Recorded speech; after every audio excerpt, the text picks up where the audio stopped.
Patriots till the end. After having advocated for similar causes and being close friends for a long time, former Presidents John Adams and Thomas Jefferson drifted away due to their political inclinations, which led the partners to become public adversaries. But fate would have them pass away on the same date, July 4th, 1826. The relationship between Adams and Jefferson went through many twists and turns over the years. The last two surviving original members of the American Revolutionaries stood up to the British Empire and founded a new political system. Both shared the same core beliefs about democracy, life, liberty, and the pursuit of happiness. However, they soon realized that they differed about the way to achieve and implement these. While Adams was in the presidency from 1787 to 1800, their ideas about policymaking became increasingly opposed, as did their own personalities. Divided by their opinions in politics, the old friends eventually turned against each other. Working as Adams's vice president, Jefferson was alarmed by what he regarded as Adams's abuse of power. He then abandoned Washington and left for his estate at Monticello. Jefferson would then put a plan in motion for the Republican faction's comeback during the elections of 1800. However, it turned out to be a bitter campaign in which both sides maliciously attacked each other in written form. It appeared as though the former friends were now official enemies. Jefferson emerged victorious and served for 2 terms. Years later, both men expressed to third parties their desire to renew the friendship. Adams made the first move, sending a letter to Jefferson on January 1st, 1812, wishing him many happy New Years to come. Jefferson responded, fondly remembering the times when they collaborated for the same cause. Jefferson and Adams resumed their friendship and corresponded for 14 years. On July 4th, 1826, 90-year-old Adams lay on his deathbed and pronounced his final words, quote, "Thomas Jefferson still survives." He was unaware that his 83-year-old friend had died 5 hours earlier. Unlucky. Robert Todd Lincoln, the son of President Abraham Lincoln, was not in the theater when his father was shot. However, he was by his side when he passed, and would go on to witness another 2 presidential assassinations, becoming the only person to have been an eyewitness to 3 such events. When Abraham Lincoln was fatally wounded, Robert was rushed to his father's deathbed and sat beside him until his last breath. Little did he know that this would be a precedent for similar misfortunes that would come his way. In 1881, Robert was at the Washington Railroad station when President James Garfield was shot. 9 days after the attack, he wrote a letter in which he responded to a suggestion that President Chester Arthur should be moved to the Soldiers' Home residence and stay guarded by a considerable body of troops.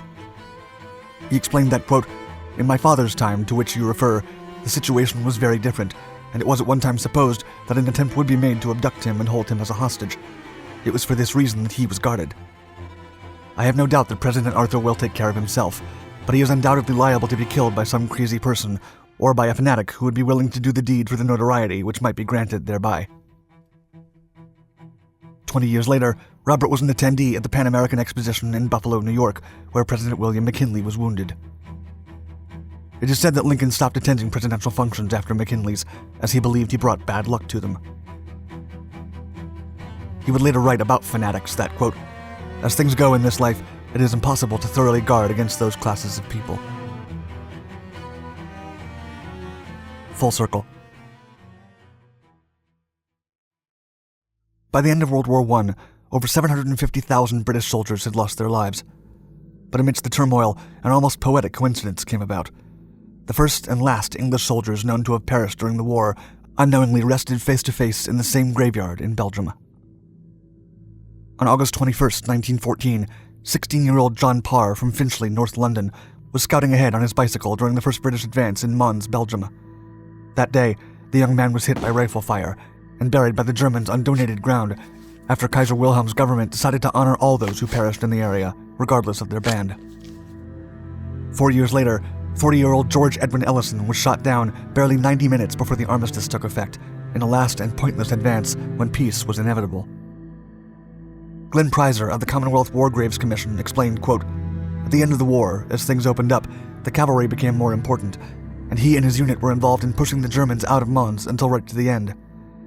We know he was fighting not far from the cemetery, actually, and it seemed to have been a really dangerous place to be.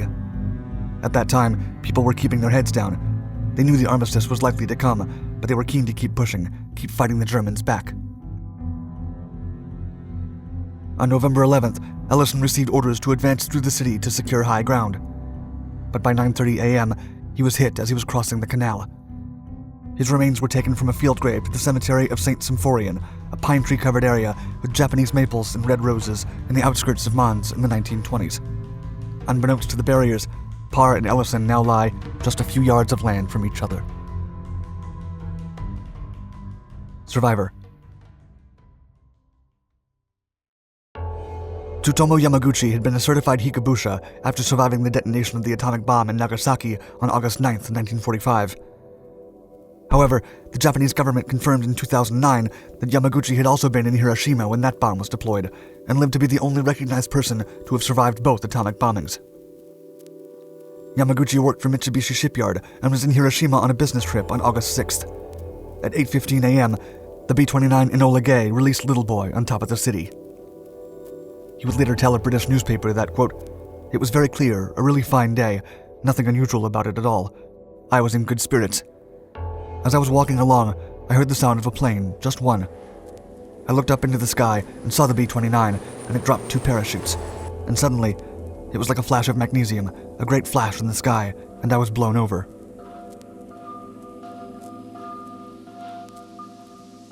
The man suffered severe burns and returned to his home in Nagasaki to recover from his injuries.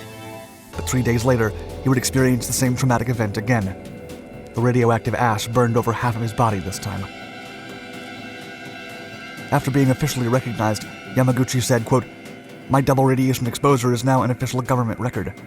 It can tell the younger generation the horrifying history of the atomic bombings, even after I die."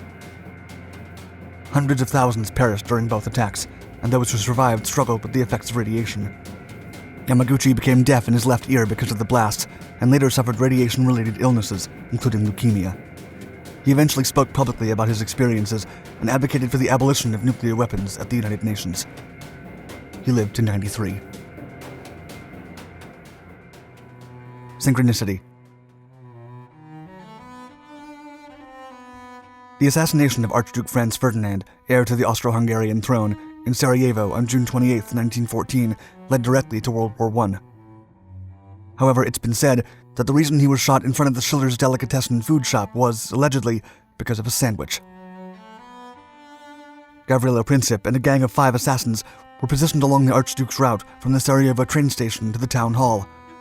A motorcade of 6 cars picked Franz Ferdinand and his wife Sophie from the station and made their way to the venue where the mayor was waiting. The heir and his wife were in the 3rd car in the line as the convoy advanced through the city. The first 2 assassins failed to attack in their turns, but the 3rd threw a bomb at their car. However, the bomb bounced off the convertible's folded back and landed on the street, only to set off under the next car, leaving between 16 and 20 wounded. The 3 last assaulters also failed to act, given that the driver sped towards the town hall. The scared couple then reached the building and were welcomed by the mayor, to whom the Archduke said, quote, "Mr. Mayor, I came here on a visit, and I am greeted with bombs. It is outrageous." The plans for the rest of the morning were changed, and instead, the couple decided to visit the wounded at the hospital. Because of the chaotic and tense circumstances, orders were given to take a different route to avoid the city center. However, miscommunications and the driver's little knowledge of the city prompted him to take a fatal turn. After the failed assassination attempt earlier in the morning, the perpetrators had scattered, and legend says that Princip went for a bite at the famous Schiller's delicatessen. He suddenly spotted the heir's motorcade approaching him and stepped up the footboard, then shot the imperial couple and unleashed such chaos that it became the launch point of World War I. Thanks for watching my video. If you enjoyed it, please hit the like button. And don't forget to subscribe to all our Dark Documentaries channels, and tell us in the comments below if you have any topics you'd like to see featured in our videos.